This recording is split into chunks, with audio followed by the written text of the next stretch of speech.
আনিস ভাই, আপনার কাছে প্রশ্নটা আমার একটু সহজ, যে একেবারে চোখের সামনে এই রকম নিজেদের বাহিনী, মানে নিজের বাহিনী, একেবারে আমার টাকায় চলা বাহিনী সরাসরি আমাকে গুলি করে মারছে, সাইদ, ইয়ামিন কিংবা এই নামগুলো আসলে না, একটা আর আবু রায়হান নামে একটা ছেলে ছিল যাকে গুলি করা হয়েছে, যার গেঞ্জিতে পাওয়া গেছে 400 গুলি।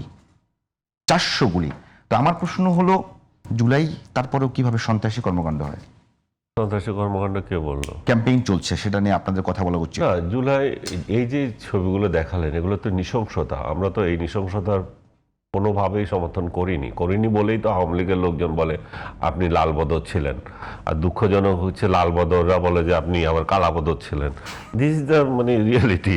মানে আপনি যখন সত্য কথা বলবেন তখন ওটা কারোর সহ্য হবে না। এই লালবদরগুলো এখন বলতেছে যে আমি জুলাই আন্দোলনের সময় একদিন বলেছিলাম যে যখন ওই যে সড়ক ভবন পোড়াচ্ছিল, পোড়াইলো, সব কয়টা আগুন রেল, মানে আমি বললাম যে এটা আওয়ামী লীগের বিরুদ্ধে যে তারা যে করছে, বিএনপি এবং জামাত একটা শেখ হাসিনার বিকল্প নেতৃত্ব তৈরি করতে পারে নাই, তারা সন্ত্রাসের মধ্য দিয়ে তাকে ফেলতে চাচ্ছে। এই আনিস আলমগীর এটাকে সন্ত্রাস বলেছে।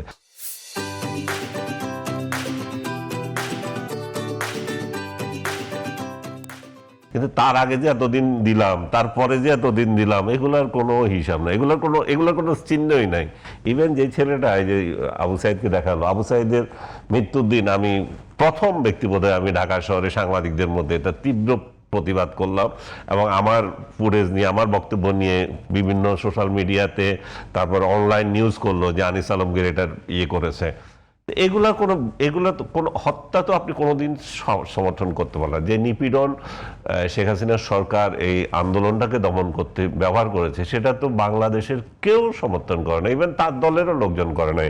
আপনারা মনে করেন যে আওয়ামী লীগ মানে হচ্ছে সব শেখ হাসিনার পক্ষ নিয়েছিল? না, শেখ হাসিনার পক্ষ বিরোধিতা করেছিল তখন, তারা অনেকেই করেছে, এবং এই জন্যই বলছে যে তারা প্রতারিত বোধ করছে। তারা যখন দেখে যে বঙ্গবন্ধুর বাংলায় স্থান নাই স্লোগান দিচ্ছেন, তার মানে কি আপনি বঙ্গবন্ধুকে অসম্মান করার লোক না, কিন্তু পরের দিন দেখতেছে আপনি তার মূর্তিতে প্রস্তাব করতেছেন, তার যা ইচ্ছা করতেছে, এবং ইউনূসকে ক্ষমতা দিল, ইউনূস পাকিস্তানের প্রেতাত্মা হিসাবে আবির্ভূত হলো, এবং বঙ্গবন্ধুর নাম কোথা থেকে কিভাবে মুছা যায় সেই চেষ্টা করলো। আজ পর্যন্ত দেখেন সব প্রতিষ্ঠান থেকে বঙ্গবন্ধুর নাম উচ্ছেদ করছে। আমি মনে করি না যে বঙ্গবন্ধুর নাম এতগুলো প্রতিষ্ঠানে থাকা উচিত, কিন্তু বঙ্গবন্ধু এভিনিউর নাম কি আবরার হওয়া উচিত?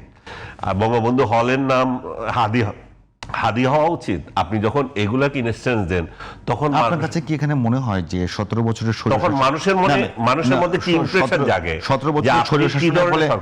17 বছরের স্বৈরশাসনের ফলে শেখ মুজিবুর রহমানের উপরে একটা ক্ষোভ তৈরি হয়েছিল। হ্যাঁ, ক্ষোভ হয়েছে, কিন্তু আমি বলছি যে সেই ক্ষোভটাকে আমরা যেটা করব সেটার একটা জাস্টিফাই করতে হবে, যে বঙ্গবন্ধুর নামে আমি এত প্রতিষ্ঠান রাখবো কেন, আমি পক্ষপাতী না, এগুলো থাকবে না। কিন্তু বঙ্গবন্ধু এভিনিউ আমি চেঞ্জ করবো না। বঙ্গবন্ধুর নামে একটা হল আছে, সেটা নিয়ে আমার মাথা ব্যথা হবে কেন?